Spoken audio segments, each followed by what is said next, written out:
Painted application ધોરણ 6 થી 12ના વિદ્યાર્થીઓ માટે અપડેટ થઈ ચૂકી છે. આ એપ્લિકેશનમાં શું છે? બધા જ વિષયના વિડીયોઝ છે. ગુજરાતની બેસ્ટ ફેકલ્ટી દ્વારા લાઈવ લેક્ચર્સ છે. આઈએમપી પ્રશ્ન છે, ટેસ્ટ સિરીઝ છે અને ગુજરાતના તમામ વિદ્યાર્થીઓ સાથે તમે તમારી કમ્પેરિઝન કરી શકો છો. ગેમિફિકેશન છે અને બીજું ઘણું બધું. તો તમે એપ્લિકેશન ડાઉનલોડ ન કરી હોય તો ડિસ્ક્રિપ્શનમાં લિંક આપી છે. હમણાં જ પ્લે સ્ટોર ઉપર જાઓ અને એપ્લિકેશન ડાઉનલોડ કરો. ઘરે બેઠીને સરસ મજાનું ગુજરાતની જોરદાર ફેકલ્ટી સાથે ભણો, સારા માર્ક્સે પાસ થાઓ. હવે આપણે 11મા ધોરણમાં તો કે આ માહિતી સંચાર વિશે ઘણી બધી માહિતી મેળવેલી છે. માહિતી સંચારની અંદર ઓછામાં ઓછા 2 વ્યક્તિ હોવા જોઈએ, બરાબર ને? તો જ માહિતી સંચાર થાય. એક બોલનાર અને એક સાંભળનાર. હા કે ના? 2 વ્યક્તિ જોવે, 2 થી વધારે વ્યક્તિ હોય ને માહિતી સંચાર થતું હોય. એટલે માહિતી સંચાર છે ને એ જૂથ પ્રવૃત્તિ છે, એ ગ્રુપમાં થતી હોય, જેમાં ઓછામાં ઓછા 2 વ્યક્તિ જોવે, એક બોલનાર અને એક સાંભળનાર. માહિતી સંચારની વ્યાખ્યા 11મા ધોરણમાં આપણે જોઈ હોય કે ભાઈ આપણા વિચારો અન્યના મગજમાં દાખલ કરવાની પ્રક્રિયા, બરાબર છે? કે જેમાં ઓછામાં ઓછા 2 વ્યક્તિ હોવા જોઈએ, એક બોલનાર અને એક સાંભળનાર. જે સાંભળનાર વ્યક્તિ છે એને જે આપણે પ્રશ્ન પૂછીએ, પ્રશ્નનો જે જવાબ આપે એને પ્રતિભાવ કહેવાય, એને આપણે ફીડબેક તરીકે ઓળખતા હોય, બરાબર? તો આની અંદર સૌથી પહેલા માહિતી સંચારને આપણે થોડુંક સમજી લઈએ કે ભાઈ અહીંયા સાંભળનાર, આ સ્પીકર છે, આ લિસનર છે, બરાબર છે? હવે આની અંદર જ્યારે બોલનાર છે એ પોતાની માહિતી સાંભળનારને મોકલે, દાખલા તરીકે એ વ્યક્તિ મોકલે કે ભાઈ હાવ આર યુ, એટલે કે એનો મિનિંગ એવો છે કે બોલનારી સાંભળનારને કોઈ પણ માહિતી આપે છે, એના બદલામાં સાંભળનાર એના પ્રશ્નનો જવાબ આપે છે કે ભાઈ ફાઇન. તો અહીંયા જે તમે માહિતી જોવો છો આ માહિતી દ્વિમાર્ગી પ્રક્રિયા છે. આ આપણો છે પ્રથમ માર્ગ અને આ આપણો છે બીજો માર્ગ. એટલે માહિતી સંચાર છે એ કેવી પ્રક્રિયા છે? તો કે દ્વિમાર્ગી પ્રક્રિયા છે, જેમાં બોલનાર સાંભળનારને કોઈ પણ માહિતી આપે છે, સાંભળનાર બદલામાં બોલનારને જવાબ આપે છે. આ જે જવાબ આપે છે ને આને આપણે આપણી ભાષામાં શું કહેવાય છે? ફીડબેક. એટલે કે જેને આપણે કહેવાય છે પ્રત્યુત્તર, કે જેને જવાબ કહેવાય છે. જો આ ફીડબેક ન મળે તો માહિતી સંચારના અવરોધો કહેવાય એને, જેમાં એક તમને આખો 5 માર્કનો આખો ટોપિક આવે છે, માહિતી સંચારના અવરોધો. તો બોલનાર કોઈ પણ માહિતી બોલે એ સાંભળનારને એની જ ભાષામાં સમજાવવી જોઈએ, અને જે વ્યક્તિ બોલનાર જે પણ વસ્તુ બોલ્યો હશે ને એવું ને એવું સાંભળનાર સમજવો જોઈએ, બરાબર? એટલે માહિતી સંચારની પ્રક્રિયા તમે 11મા ધોરણમાં જોઈ હોય. બોલનાર, પછી રજૂઆત, પછી માધ્યમ, પછી સંદેશાની પ્રાપ્તિ અને સમજ, પછી સાંભળનાર ને પ્રત્યુત્તર. આખી આકૃતિ તમે કદાચ જોઈ હોય તો, બરાબર? એ આખી પ્રક્રિયા થવી જોઈએ. આની અંદર કોઈ પણ માધ્યમનો પણ ઉપયોગ થાય. માધ્યમ એટલે મીડિયેટર. ફોર એક્ઝામ્પલ, આ બંને વ્યક્તિ સામે જ છે. દાખલા તરીકે આ બોલનાર, દાખલા તરીકે હું છું, સાંભળનાર આ વ્યક્તિ છે, તો હું ડાયરેક્ટ આને પ્રશ્ન પૂછું છું, અને પ્રત્યક્ષ માહિતી સંચાર કહેવાય, ડાયરેક્ટ કોમ્યુનિકેશન. પરંતુ આ વ્યક્તિના ઘરે હોય ને મારા ઘરે હોવ તો આપણે આમ જોર જોરથી રાડો નાખીએ તો એને અવાજ ન આવે, તો આપણે એને વાતચીત કરી શું કરવું પડે? મોબાઈલનો ઉપયોગ કરવો પડે. તો mobile is one type of medium કે જે આપણો સંદેશો સામેવાળા વ્યક્તિ સુધી પહોંચાડે છે. એટલે આની અંદર ઘણા બધા માધ્યમો પણ આવશે, જે પણ તમારી એક્ઝામમાં ઇમ્પોર્ટન્ટ છે. માહિતી સંચાર માટેના માધ્યમો જણાવો. દાખલા તરીકે ફેક્સ છે, ઈમેલ છે, વોટ્સઅપ છે, મોબાઈલ છે, ઇન્ટરનેટ છે, એક્સેટ્રા. તો આમાં 2 વસ્તુ હોય.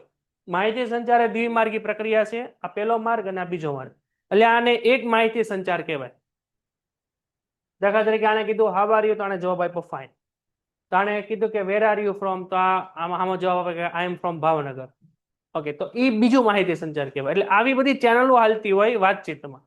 એટલે આપણે કોઈ વ્યક્તિ સાથે અડધી કલાક કે કલાક વાતચીત કરીએ, તેમાં ઓછામાં ઓછું 100 થી 150 વાર કોમ્યુનિકેશનની પ્રોસેસ કમ્પ્લીટ થઈ હોય, બરાબર છે? આ તો ખાલી એક જ પ્રશ્ન છે, આ એનો જવાબ છે, અને એની સામે બીજો પ્રશ્ન આવે અને એનો બીજો જવાબ આવે, બરાબર? તો આવી ઘણી બધી માહિતી સંચારની ચેનલો બધી ચાલતી હોય. એટલું રેડી છે? તો સ્ટાર્ટ કરીએ. આટલું આપણું બેઝિક હતું. તો આપણે આપ્યું છે કે માહિતી સંચાર એ સંચાલન એક અનિવાર્ય અંગ છે. હવે જો આપણે ચેપ્ટર નંબર 1 ની અંદર આપણે સંચાલનની સપાટીઓ જોઈ હતી, ઉચ્ચ સપાટી, મધ્ય સપાટી અને તળ સપાટી. તો ઉચ્ચ સપાટી પોતાની માહિતી મધ્ય સપાટીને આપે, મધ્ય સપાટી માહિતી તળ સપાટીને આપે. એનો મિનિંગ શું થયો? ઈ કોમ્યુનિકેશન થ્રુ જ ચાલે, બરાબર. માહિતી સંચાર ન હોય તો કોઈ પણ કંપની આગળ વધે નહીં. એટલે કોમ્યુનિકેશન એ બહુ નેસેસરી છે કોઈ પણ કંપની માટે. તો વર્તમાન યુગ વિજ્ઞાન અને માહિતી સંચારના ક્ષેત્રમાં ખૂબ જ પ્રગતિ કરે છે, ભલે કરતું. આ ક્ષેત્રની પ્રગતિના કારણે વિશ્વના તમામ દેશો એકબીજાથી નજીક આવી ગયા છે. વેપારિક રીતે જોઈએ તો સમગ્ર વિશ્વ એક બજાર બની ગયું છે. માહિતી સંચાર શબ્દો, પત્રો, સૂચનો, વિચારો, મંતવ્યો વગેરેની આપલે માટેની પ્રક્રિયા છે. અહીંયા અંડરલાઈન કરો. માહિતી સંચારની અંદર શબ્દો, પત્રો, સૂચનો, વિચારો અને પોતાના મંતવ્યો, આ બધી વસ્તુની આપલે થતી હોય. કોઈની પાસેથી આપણે સજેશન પણ માંગતા હોય, એ પણ માહિતી સંચાર જ છે. એકમના વિવિધ વિભાગોની માહિતી સંચાલન પાસે હોવી જોઈએ. વિવિધ વિભાગોની માહિતી એટલે કયા ડિપાર્ટમેન્ટમાં કેટલું કામ થયું, કેટલું બાકી છે, કેટલો ટાર્ગેટ પૂરો થયો, વોટેવર, એ બધું આપણે ડિપાર્ટમેન્ટના હેડ પાસે હોય. તે માટે તળ સપાટીથી કેટલીક માહિતી ઉપરની સપાટી અહેવાલ સ્વરૂપે મોકલવી પડે. અહેવાલ એટલે આપણું રિપોર્ટિંગ, જેની આપણે ચર્ચા અગાઉ કરી ગયા હતા, બરાબર. જેને માહિતી પ્રેષણ તરીકે ઓળખવામાં આવે, જે નીચેથી ઉપરની તરફ માહિતી જતી હોય એ. તો તળ સપાટીથી માહિતી મધ્ય સપાટી, મધ્ય સપાટીથી ઉચ્ચ સપાટી તરફ જાય. કયા સ્વરૂપે? તો કે અહેવાલ સ્વરૂપ. અહેવાલ એટલે કે આપણો રિપોર્ટ, કે ભાઈ એટલું કામ થયું, જેને આપણે ઓલી સંચાલન આપણે સત્તા, જવાબદારી અને ઉત્તરદાયિત્વ વાળું એક આપણે ટેબલ જોયું હતું, સત્તા સોંપણીના તત્વો. એ ઉત્તરદાયિત્વ છે એ આપણું આ રિપોર્ટિંગ છે, બરાબર. આ માહિતી પૂરી પાડવાની પ્રક્રિયા એટલે માહિતી પ્રેષણ. જો આ માહિતી પ્રેષણ શબ્દ આખો અલગ છે, આની ચર્ચા આપણે અગાઉ પણ કરી ગયા છીએ. માહિતી પ્રેષણ એટલે કે જે પણ માહિતી નીચેથી ઉપર તરફ જાય એઝ અ રિપોર્ટિંગ તરીકે, અને માહિતી પ્રેષણ કહેવાય. અને માહિતી સંચાર છે ઉપરથી નીચે પણ હોય, નીચેથી ઉપર પણ હોય, બરાબર. જ્યારે માહિતી સંચારમાં હુકમો અને આદેશો આપવા, અહેવાલ આપવો, ફરિયાદ સાંભળવી અને તેનો નિકાલ કરો વગેરેનો સમાવેશ થાય છે. માહિતી સંચાર માહિતી પ્રેષણ અનિવાર્ય છે. ઓકે, હવે અહીંથી આપણો અર્થ આવે છે. આમાંથી કોઈ પણ એક વ્યાખ્યા તમારે યાદ રાખવાની છે. એક વ્યક્તિ દ્વારા બીજી વ્યક્તિને સ્પષ્ટ અને અકબંધ સ્વરૂપમાં માહિતી પહોંચાડવી, જેથી બીજો વ્યક્તિ માહિતી આપનાર વ્યક્તિના ઉદ્દેશને સમજી શકે અને તેનો અમલ કરી શકે, તેને માહિતી સંચાર કહેવાય. આ તમારી પહેલી વ્યાખ્યા છે. કરી શકે તો અહીંયા લખશું આપણે, તેને માહિતી સંચાર કહે છે. તો આ તમારી પહેલી વ્યાખ્યા છે. અહીંયા એક વ્યક્તિ બીજા વ્યક્તિને, એક વ્યક્તિ એટલે આપણો બોલનાર, બીજો વ્યક્તિ એટલે આપણો સાંભળનાર. બીજી છે કે માહિતી સંચાર એ શબ્દો, પત્રો, સૂચનો, વિચારો, મંતવ્યોને આદાન પ્રદાન કે આપલે માટેની પ્રક્રિયા છે. આદાન પ્રદાન એટલે અહીંયા જો તમને આને આદાન પ્રદાન કહેવાય, બરાબર છે. અહીંથી આદાન અને પ્રદાન એટલે કે આપલે, માહિતીની આપલે કરવી, એટલે કે એક માર્ગથી બીજા માર્ગ સુધી. અહીંયા માહિતીની જે આપલે કરવામાં આવે, કે માહિતીની જે આદાન પ્રદાન કરવામાં આવે, જે બોલનારથી સાંભળનાર સુધી, જેને આપણે માહિતી સંચાર તરીકે ઓળખવામાં આવે છે. ત્રીજું આપણે કીધું છે કે માહિતી સંચાર એટલે હકીકતો, વિચારો, અભિપ્રાયો અને લાગણીઓની બે કે તેથી વધુ વ્યક્તિઓ વચ્ચે થતી આપલે. જો તમારે વ્યાખ્યા યાદ રાખવી હોય તો આ વ્યાખ્યા મારા ખ્યાલથી બહુ ઈઝી છે. હકીકત, વિચાર, અભિપ્રાય અને લાગણીઓ, આ બે કે તેથી વધુ વ્યક્તિઓ, એટલે એમાં ઓછામાં ઓછા કેટલા વ્યક્તિ હોય? બે વ્યક્તિ હોય, એક બોલનાર અને એક બીજું સાંભળનાર. તેને આપણે માહિતી સંચાર તરીકે ઓળખવામાં આવે. હવે નેક્સ્ટ આપ્યું છે આપણે માહિતી સંચારના લક્ષણો. જો કોઈ પણ માહિતી સંચાર થતું હોય, માહિતીની આપલે થતી હોય, માહિતીનું આદાન પ્રદાન થતું હોય, તે કાંઈક હેતુ માટે જ થતું હોય, આમ ને એમ ન થતું હોય. હું તમને અત્યારે એમ કહું કે લાવો તો 200 કરોડની ડીલ આપણે કરી હતી, લાવો તો, એમ ન હોય.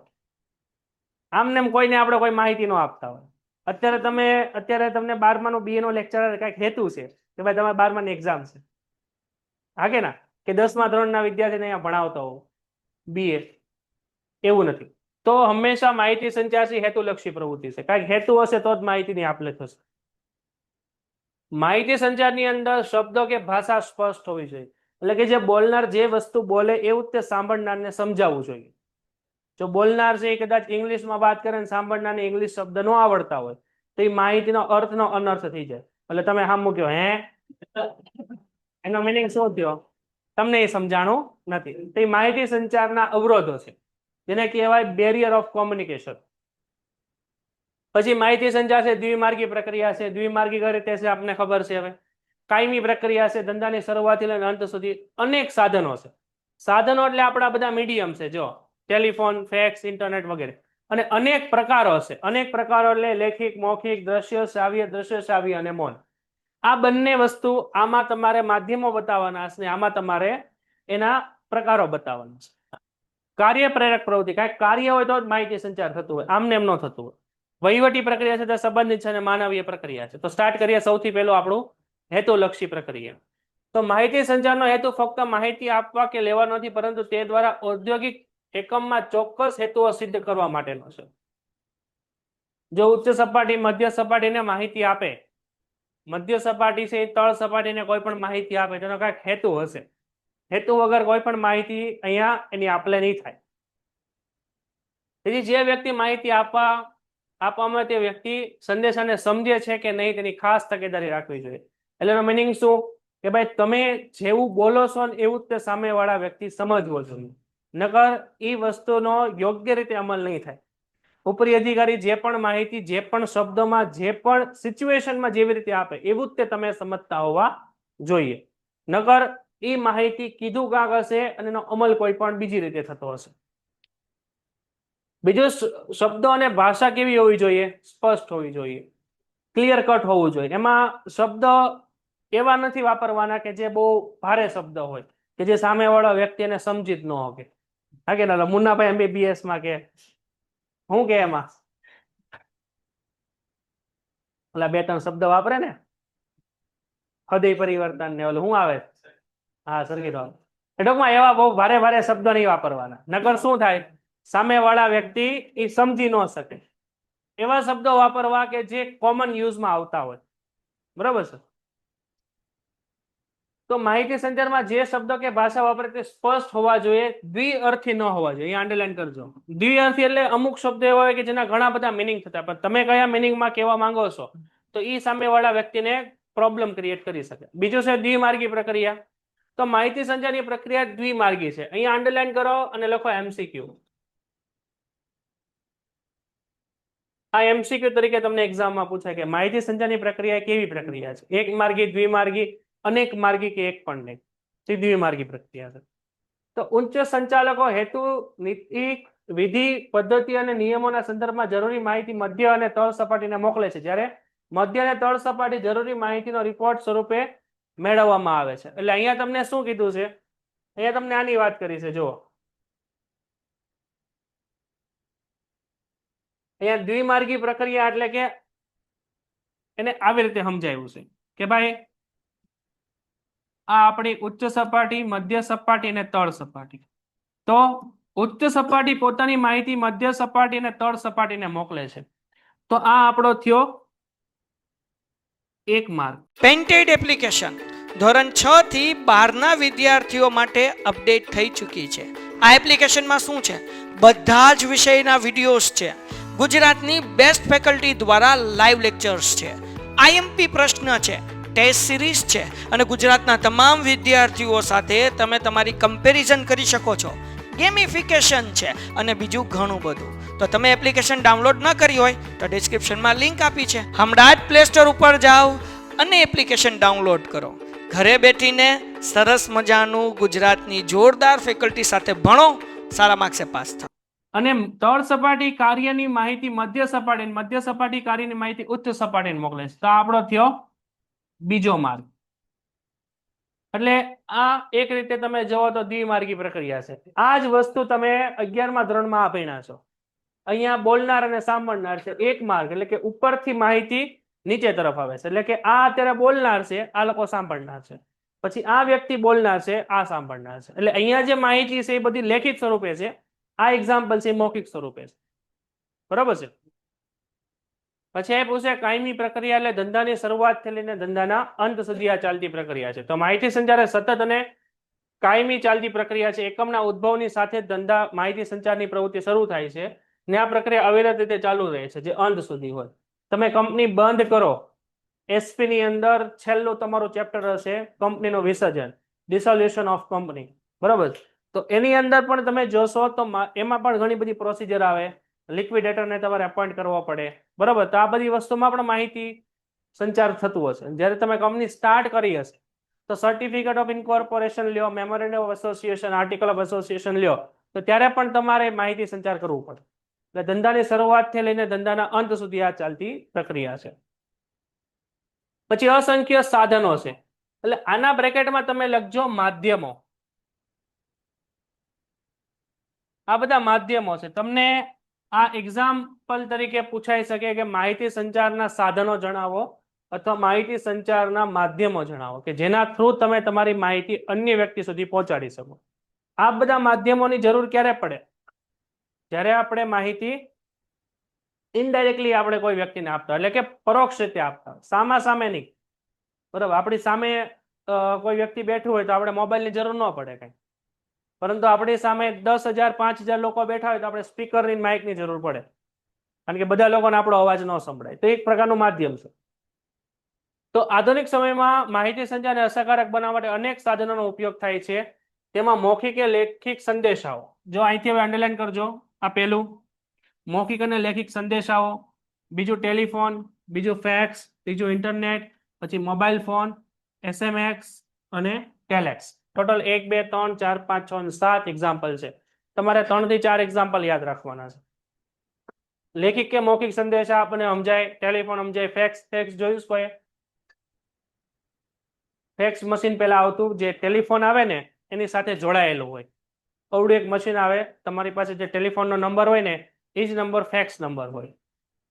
તમારે ફોર એક્ઝામ્પલ મારી પાસે અત્યારે એક ફાઇલ છે અથવા મારી પાસે અત્યારે કોઈ ડોક્યુમેન્ટ છે અને તમે અત્યારે તો કે અમદાવાદ રહ્યો છો, મારે તમને એ ડોક્યુમેન્ટ મોકલવા છે, તો અત્યારે તો આપણે સીધા ફોટા પાડીને વોટ્સઅપમાં જવા દઈએ અથવા ઈમેલ કરી દઈએ. પહેલા આ બધી સિસ્ટમ નહોતી. તો મારી પાસે એક ફેક્સ મશીન હોય, એક ફેક્સ મશીન તમારી પાસે હોય. એટલે અહીંથી જે ફેક્સ મશીનમાં જે કાગળ છે હું સ્કેન કરું અને તમારો નંબર એમાં નાખીને એન્ટર કરું એટલે તમારા ફેક્સ મશીનમાંથી એની પ્રિન્ટ નીકળે, બરાબર. તો પહેલા ડોક્યુમેન્ટને સેન્ડ કરવા માટે આનો યુઝ થતો. પછી ઇન્ટરનેટ, મોબાઈલ, SMS બધું આપણે જાણીએ છીએ. ટેલેક્સ જોયું છે કોઈ? ટેલેક્સ મશીન જોયું છે? ઓલું પુષ્પા મૂવી જોયું તમે? એમાં પુષ્પા પાસે ઓલું એક મશીન હોય, અહીંયા એ લટકાવીને રાખે, એમાં મેસેજ આવે, એને પેજર કહેવાય. એને પેજર કહેવાય. એ પેજર જેવું જ ત્યાં ટેલેક્સ મશીન આવતું કે જે કોઈ પણ પ્રકારના મેસેજ સેન્ડ કે રિસીવ કરવા માટેનો યુઝ થતો, બરાબર છે. તો ટૂંકમાં આ બધા માધ્યમો છે, તમારે યાદ રાખવાના છે. પછી આ બધા માહિતી સંચારના પ્રકારો અને પદ્ધતિઓ. એટલે અહીંયા લખજો તમે 2 માર્ક અને અહીંયા પણ લખજો 2 માર્ક. માહિતી સંચારના પ્રકારો જણાવો અથવા માહિતી સંચારની પદ્ધતિ જણાવો તો તમારે આમાંથી લખવાનું. માહિતી સંચારના માધ્યમો જણાવો અથવા માહિતી સંચારના સાધનો જણાવો તો તમારે આ લખવાનું. આ બંને ક્વેશ્ચન સેપરેટ તમને એક્ઝામમાં પૂછાય છે. તો માહિતી સંચારના અનેક પ્રકારો અને પદ્ધતિઓ છે, જેવી કે આંતરિક માહિતી સંચાર અને બાહ્ય માહિતી સંચાર. તો પહેલું અહીં અંડરલાઈન કરો, આંતરિક માહિતી સંચાર, બીજું બાહ્ય માહિતી સંચાર. પછી લેખિત માહિતી સંચાર, મૌખિક માહિતી સંચાર, પછી ઈશારા દ્વારા માહિતી સંચાર. તો ટોટલ કેટલા છે આપણી પાસે પ્રકારો? 1 2 3 4 અને 5 છે. આંતરિક માહિતી સંચાર કોને કહેવાય? આપણે જે કંપનીની અંદર જ માહિતી સંચાર થતું હોય. દાખલા તરીકે તમે SP ની અંદર ચેપ્ટર નંબર 3 જોયું હશે, કંપનીના આંતરિક વ્યવહારો. એની અંદર તમે પરિપત્ર, નોટિસ અને મેમો ભણતા હશો, હા કે ના? એ બધું છે કંપનીની અંદરના કર્મચારીઓ માટે. તે છે આંતરિક માહિતી સંચાર. ફોર એક્ઝામ્પલ, ઉચ્ચ સપાટીથી મધ્ય સપાટીને કોઈ પણ માહિતી મોકલે. ઉત્પાદન વિભાગનો મેનેજર ખરીદ વિભાગના મેનેજરને કોઈ પણ લેટર લખે તો એ આંતરિક માહિતી સંચાર થયું. બાહ્ય માહિતી સંચાર એટલે કે જે કંપનીની બહાર જતું હોય. દાખલા તરીકે આપણી કંપની સરકારને પત્ર લખે તો સરકાર તમને પત્ર લખે, અથવા તમે કોઈ બીજી કંપનીને પત્ર લખો, તે બાહ્ય માહિતી સંચાર થયું. લેખિત, મૌખિક ખબર છે ને ઈશારા દ્વારા માહિતી સંચાર. ઈશારા દ્વારા એટલે કે જે આના પછીનો પ્રક્રિયા છે જેને આપણે મૌન માહિતી સંચાર પણ કહેવાય, બરાબર છે. પછી કાર્ય પ્રેરક પ્રવૃત્તિ. કાંઈ પણ કાર્ય હોય ને તો જ માહિતી સંચાર થતું હોય, અને કાંઈ પણ ધ્યેય હોય ને તો જ માહિતી સંચાર થતું હોય. એટલે માહિતી સંચાર ધ્યેયલક્ષી પ્રવૃત્તિ છે અને કાર્ય પ્રેરક પ્રવૃત્તિ છે. તો માહિતી સંચારની પ્રવૃત્તિના કારણે અધિકારીઓમાં અને કર્મચારીઓમાં કાર્ય સમજ વધે છે. તમે જેટલી પણ માહિતી આપો નીચેના અધિકારીને, નીચેના અધિકારી ઉપરી અધિકારીને માહિતી આપે તેનાથી કેટલું કામ ક્યારે કોણે કર્યું એ બધું તમને ખ્યાલ આવે. એટલે કાર્ય કેટલું ટાર્ગેટ આપણો પૂરો થયો છે નહીં આપણને ખ્યાલ આવશે. એટલે અધિકારીઓમાં ને કર્મચારીઓમાં કાર્યની સમજ વધે ને પરિણામે કાર્ય માટેની પ્રેરણા મળે છે. વહીવટી પ્રક્રિયા સાથે જોડાયેલો છે. ધંધાનું જે પણ વહીવટી કાર્ય છે, એડમિનિસ્ટ્રેટિવ વર્ક, એ માહિતી સંચાર વગર કોઈ દી ન થાય. આવડી મોટી કંપની હોય, તમારે કોઈ પણ ડિપાર્ટમેન્ટ કોઈ પણ વ્યક્તિ સાથે વાતચીત કરવી હોય, એ કાં લેખિતમાં કાં મૌખિકમાં જ થાય. લેખિતમાં કે મૌખિકમાં વાતચીત કરો એ જ માહિતી સંચાર. માહિતી સંચાર વગર કોઈ પણ સંસ્થા ન હાલે. આ સંસ્થા ન હાલે, કે તમારું ઘરે ન હાલે, તમારું જીવન ન હાલે. એટલે કોઈ પણ વહીવટી કાર્ય કરો એમાં માહિતી સંચાર જોઈએ. વાતચીત તો થાય જ છે, એના વગર કોઈ પણ વહીવટી કાર્ય ન થાય. એટલે એ વહીવટી પ્રક્રિયા સાથે જોડાયેલ છે. માહિતી સંચાર એ મુખ્યત્વે એકમના વહીવટ સાથે સંબંધિત છે.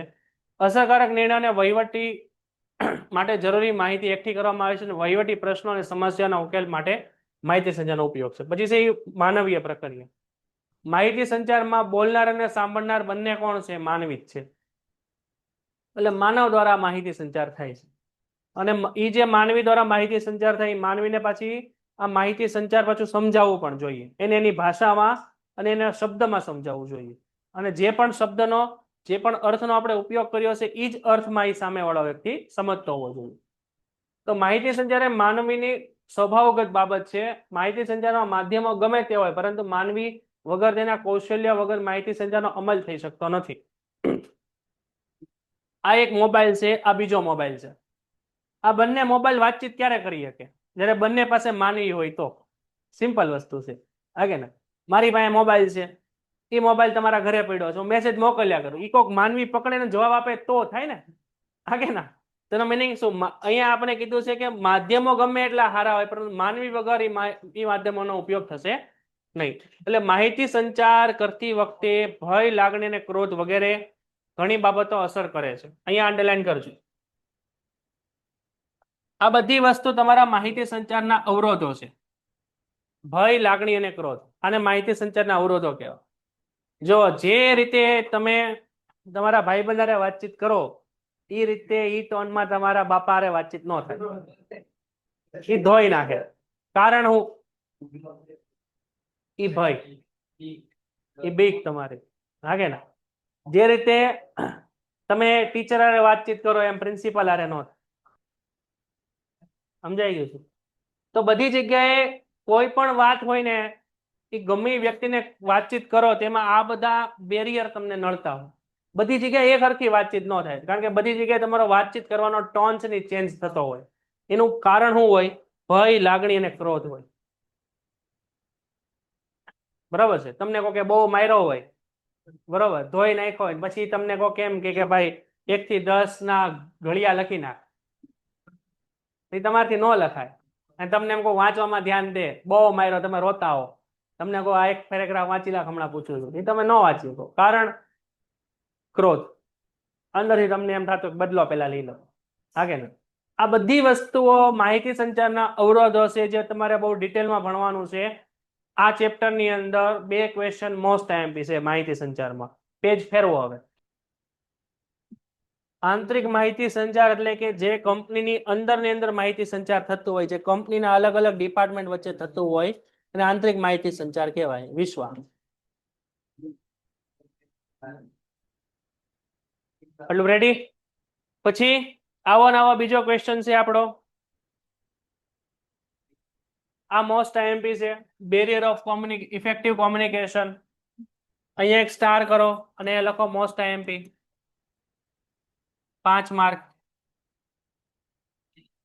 આ બંને ક્વેશ્ચન છે એ 5 માર્કમાં તમને પૂછાય છે. બહુ સરળ અને સિમ્પલ છે. આની અંદર ખાલી મુદ્દા યાદ રાખો તમે. થોડુંક લોજિક દોડાવો ને તોય આવડી જાય એવું છે. જો અસરકારક માહિતી સંચારના અવરોધો. માહિતી સંચારના અવરોધો એટલે પ્રોબ્લેમ ક્યારે થાય માહિતી સંચારની? અત્યારે હું ગુજરાતી બોલું છું, સિમ્પલ ભાષા છે. અત્યારે હું આપણે આમ ચાઇનીઝ લેંગ્વેજમાં બોલવા માંડું, તમને ન સમજાય. એને શું કહેવાય?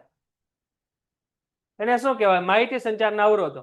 દાખલા તરીકે ભાષાંતરની ભૂલ, સ્પષ્ટ આયોજનનો અભાવ, ભાષાનો અભાવ, સમજણનો અભાવ. તમે બહાર ઠેઠ રોડ ઉપર ઉભા અહીંથી બોલતો હો, તમને સંભળાય? એને બેરિયર ઓફ કોમ્યુનિકેશન કહેવાય, માહિતી સંચારના અવરોધો. જેમ કે પ્રોપર અવાજ ન આવો અથવા બહુ વધારે પડતો અવાજ આવો. અહીંયા મેં 4 સ્પીકર રાખ્યા અને એટલા ચારે દિશામાં, અને હું જેટલું બોલું એટલે સીધું કાનમાં પડઘાત પડે, તો એ બેરિયર ક્રિએટ કરે. અને બહુ ધીમું ધીમું બોલું, અહીંયા પહેલે બેઠો એને ન સંભળાય, તો એ પણ બેરિયર ક્રિએટ કરે. તો પેલું ડિસ્ટન્સ, બીજું ભાષા, તમારી સમજણ, તમારા શબ્દો, મારા શબ્દો, તમારું શબ્દ ભંડોળ, મારી બોલવાની રજૂઆત. બરાબર, બોલવાની રજૂઆત કઈ રીતે હોય? બેઝિક થી એડવાન્સ જવાનું હોય. ડાયરેક્ટ એડવાન્સ જઈને પાછા બેઝિક આવો તો સામેવાળા વ્યક્તિ ન સમજે. બરોબર, સમજાણું? આપણે જો કોઈ પણ લેક્ચર સ્ટાર્ટ કરીએ ને તો પહેલા આપણે 5 મિનિટ તમે જોતા હશો કે આપણે પહેલા શું ભણ્યા એની ચર્ચા કરતા હશો કે ભાઈ કાલે આપણે આ વસ્તુ જોઈ હતી, હવે આપણે આના પછી આ જોવાનું છે. બરોબર, હવે તમને માહિતી સંચાર જ ખબર નથી અને ડાયરેક્ટ હું તમને માહિતી સંચારના અવરોધો ભણાવવા માંડું, એ શું થાય? આયોજનનો અભાવ. તો આ બધી વસ્તુઓ માહિતી સંચારના અવરોધો છે. બહુ સરળ અને બહુ સિમ્પલ ક્વેશ્ચન છે માહિતી સંચારના અવરોધો. તમારે એક જ વાર વાંચવું પડે, તમને ઓટોમેટિક સમજાય. એવી દરેક બાબતો કે જે કોઈ પણ આપણી માહિતી સામેવાળા વ્યક્તિને પહોંચાડવામાં પ્રોબ્લેમ ક્રિએટ કરે, એને શું કહેવાય? માહિતી સંચારના અવરોધ. હલો, રેડી છે? તો આની પહેલાનો જે ક્વેશ્ચન છે ને એ પણ બહુ હેલો છે, વૈદિક અને અવૈદિક માહિતી સંચાર. તમને વૈદિક વ્યવસ્થા તંત્ર આવડે? અવૈદિક વ્યવસ્થા તંત્ર આવડે? કોને કહેવાય વૈદિક? વૈદિક માહિતી સંચાર કઈ રીતે વર્ક કરે અહીંયા ધ્યાન આપો. જો સંચાલક મંડળ છે એ પોતાની કોઈ પણ માહિતી નીચેના દાખલા તરીકે ફોરમેન સુધી પોગાડવાની છે, તો સંચાલક મંડળ માહિતી કોને આપે? General manager. જનરલ મેનેજર માહિતી કોને આપે? ઉત્પાદન વિભાગને. ઉત્પાદન વિભાગ માહિતી કોને આપે? ઉત્પાદન અધિકારીને. અને ઉત્પાદન અધિકારી માહિતી કોને આપે? સુપરવાઇઝર. સુપરવાઇઝર માહિતી આપે ફોરમેન. તો આ ફોર્મલ કોમ્યુનિકેશન થયું કે જે ઉપરથી સ્ટેપ બાય સ્ટેપ એના અધિકારીઓ થ્રુ હાલતું હોય. બરાબર, હવે ફોરમેનને કોઈ પણ માહિતી છે એ સંચાલક મંડળને આપવી છે, તે કઈ રીતે આપશે? ફોરમેનની માહિતી આપશે સુપરવાઇઝરને, સુપરવાઇઝરની માહિતી આપશે ઉત્પાદન અધિકારીને, ઉત્પાદન અધિકારી માહિતી આપશે ઉત્પાદન વિભાગને, ઉત્પાદન વિભાગ આપશે માહિતી જનરલ મેનેજરને, અને જનરલ મેનેજર માહિતી આપશે બોર્ડ ઓફ ડાયરેક્ટરને. તો આ જે વ્યવસ્થા તંત્ર છે એને આપણે કહીશું વૈદિક માહિતી સંચાર, એટલે કે વૈદિક વ્યવસ્થા તંત્ર, કે જેમાં માહિતી છે એ સ્ટેપ બાય સ્ટેપ ઉપરી અધિકારી થ્રુ ઉપર પહોંચે છે. હલો, રેડી છે? હવે આપણે બીજો મુદ્દો જોવાનો છે જેનું આપણું નામ છે અવૈદિક માહિતી સંચાર. તો અવૈદિક માહિતી સંચારની અંદર આપણે જે માહિતી છે, દાખલા તરીકે બોર્ડ ઓફ ડાયરેક્ટર છે એને સેલ્સમેનને કોઈ માહિતી આપવી છે, તો બોર્ડ ઓફ ડાયરેક્ટર ડાયરેક્ટ સેલ્સમેનને પૂછી લે. એ આમ સ્ટેપ બાય સ્ટેપ નો હાલે. જનરલ મેનેજર, વેચાણ વિભાગને, વેચાણ અધિકારીને નહીં, એ ડાયરેક્ટ જ પૂછી લે.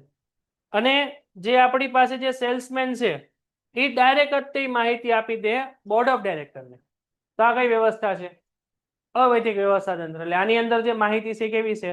અવૈદિક માહિતી સંચાર, કે જે કંપનીના માનવ સંબંધો ઉપર આધારિત છે, અને વૈદિક છે એ કંપનીના નીતિ નિયમો પર આધારિત છે. હવે હું તમને તમારી ભાષામાં સમજાવું. તમારે દાખલા તરીકે સ્કૂલના ટ્રસ્ટીને કોઈ પણ વાત કેવી હોય તો તમારી વાત પહેલા તમારા ટીચરને કહેવી પડે, ક્લાસ ટીચરને. પછી ઈ ક્લાસ ટીચર ઈ વાત પ્રિન્સિપાલને કહે, અને પ્રિન્સિપાલ ઈ વાત ટ્રસ્ટીને કહે. પછી ટ્રસ્ટી એનો જે જવાબ આપે એ ટ્રસ્ટી પોતાની વાત પ્રિન્સિપાલને કહે, પ્રિન્સિપાલ શિક્ષકને કહે, શિક્ષક તમને કહે. તો કોને કહેશું આપણે? વૈદિક માહિતી સંચાર કહેશું.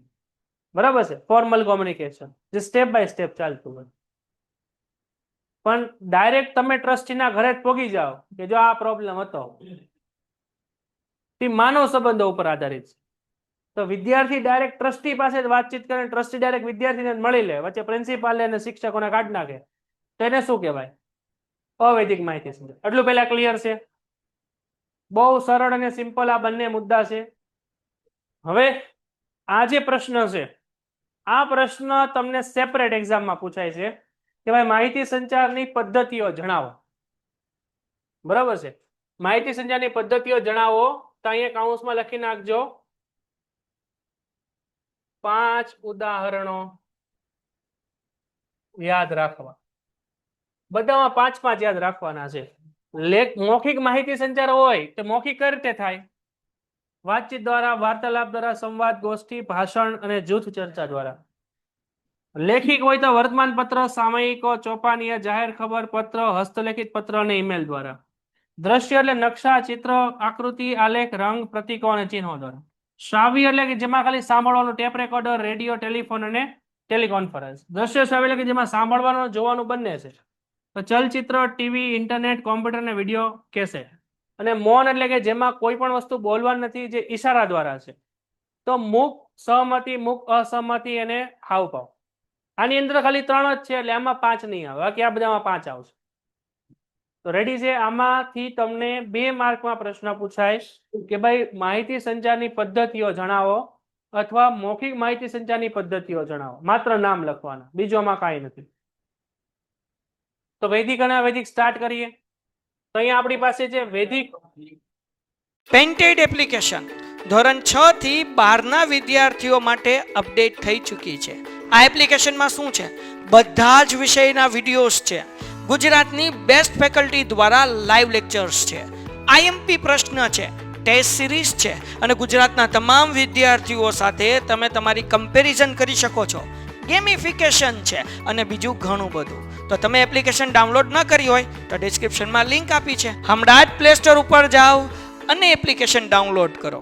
ઘરે બેઠીને સરસ મજાનું ગુજરાતની જોરદાર ફેકલ્ટી સાથે ભણો, સારા માર્ક્સે પાસ થાઓ.